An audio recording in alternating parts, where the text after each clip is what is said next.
5th class की लड़की जब आके कहती है कि टीचर टीचर इस लड़के ने मेरे कंपास में आई लव यू लिखा, तो हमें हंसी भी आती है और गुस्सा भी आता है।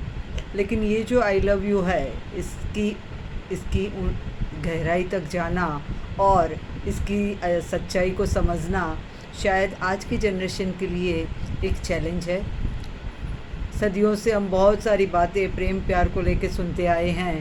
प्यार धोखा है, प्यार मक्कारी है, प्यार यानी ईर्ष्या, प्यार यानी नफ़रत, प्यार यानी पोजीशन।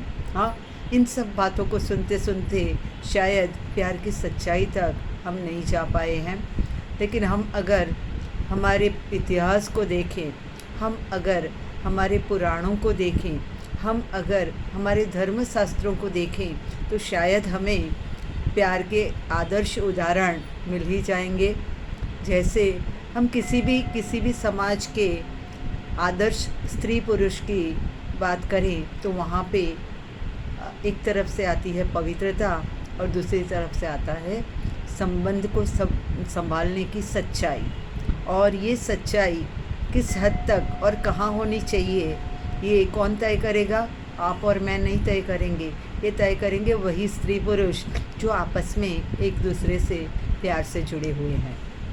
अब यहाँ पे मैं आपके साथ शायद 2-4 उदाहरण शेयर करूँगी जिसमें हम देखें तो जैसे हमारे सामने अगर कोई लड़की जा रही है और उसके आजू बाजू में बहुत सारे लड़के हैं, तो हम सीधा कह देते हैं कि ये तो द्रौपदी है। और इससे उल्टा अगर एक लड़का जा रहा है और उसके आजू बाजू में बहुत सारी लड़कियां हैं, तो हम कह देते हैं ये तो कृष्ण है। आज के ज़माने का कृष्ण है। लेकिन अब सोचो, सचमुच अगर जानना चाहो इन दो पात्रों को, तो शायद हमें प्रेम और संबंध की ऊंचाइयां शायद यहाँ ही देखने मिलती है। पहले हम बात करेंगे द्रौपदी की।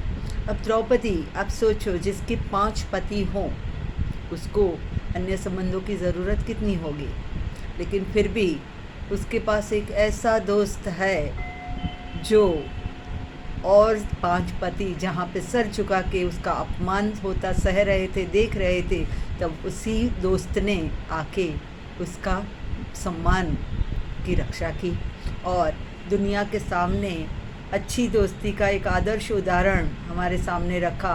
मैं बात कर रही हूँ द्रौपदी वस्त्राहरण की। वस्त्राहरण होना अपने आप में स्त्री का अपमान तो था, पर एक पवित्र संबंध का भी अपमान था। जहाँ पे सालों से हम कहते हैं कि पति को पत्नी की रक्षा करनी चाहिए, वहाँ 5 पति होते हुए ये औरत अपना सर झुकाए अपना अपमान होता हुआ देख रही थी और उसने पुकारा किसे? अपने दोस्त को। और वही सखा, वही मित्र उसकी रक्षा करने, उसके सम्मान की रक्षा करने आ गए और द्रौपदी का वस्त्राहरण होता हुआ होने से रोक दिया गया। तो यहाँ पे दोस्ती की ये जो व्याख्या है, ये समझनी है हमें द्रौपदी से।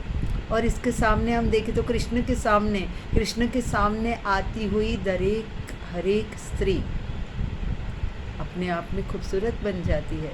अब सोचो, कुब्जा, कंस की वहाँ की दासी, जो अपने आप में बहुत ज़्यादा कुरूप थी, लेकिन कहा जाता है कि कृष्ण ने जैसे ही उसको छुआ वो खूबसूरत बन गई। ये कैसे हुआ होगा?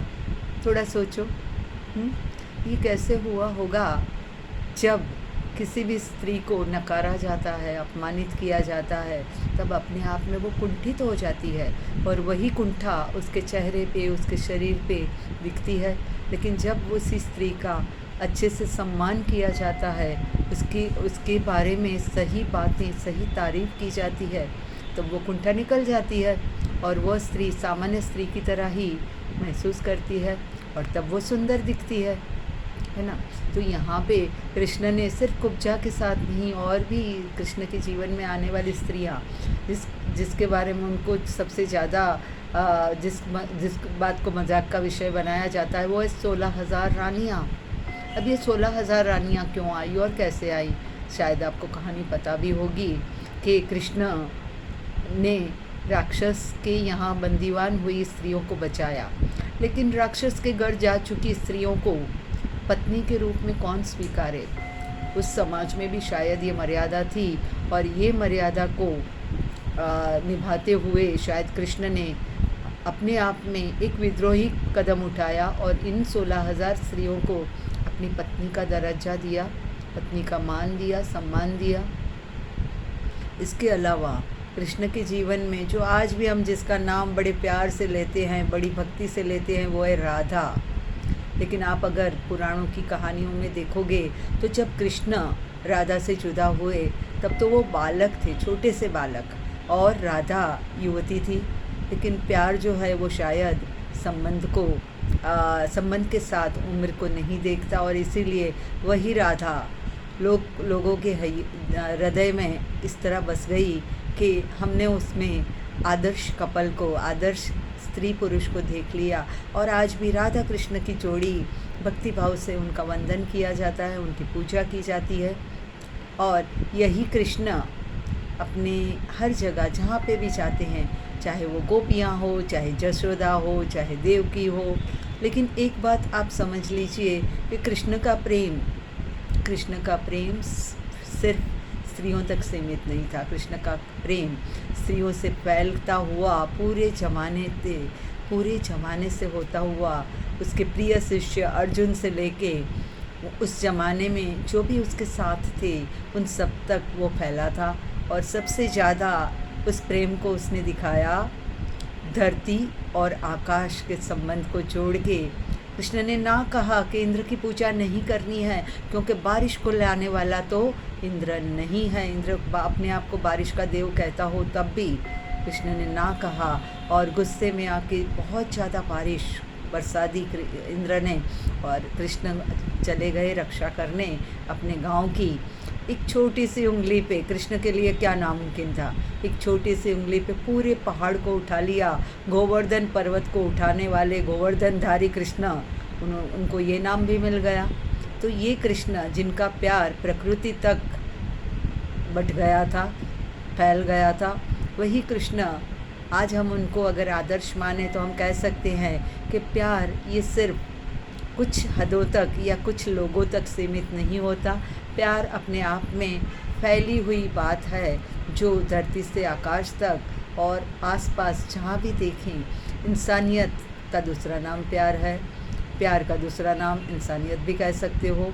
और इसीलिए पशु पक्षी प्राणी व जमीन वृक्ष इत्यादि हर एक चीज़, और अगर आप उन सब से प्यार करते हो तो फिर सीधी बात है कि आप उनको नुकसान करने के बारे में कभी सोच ही नहीं पाओगे।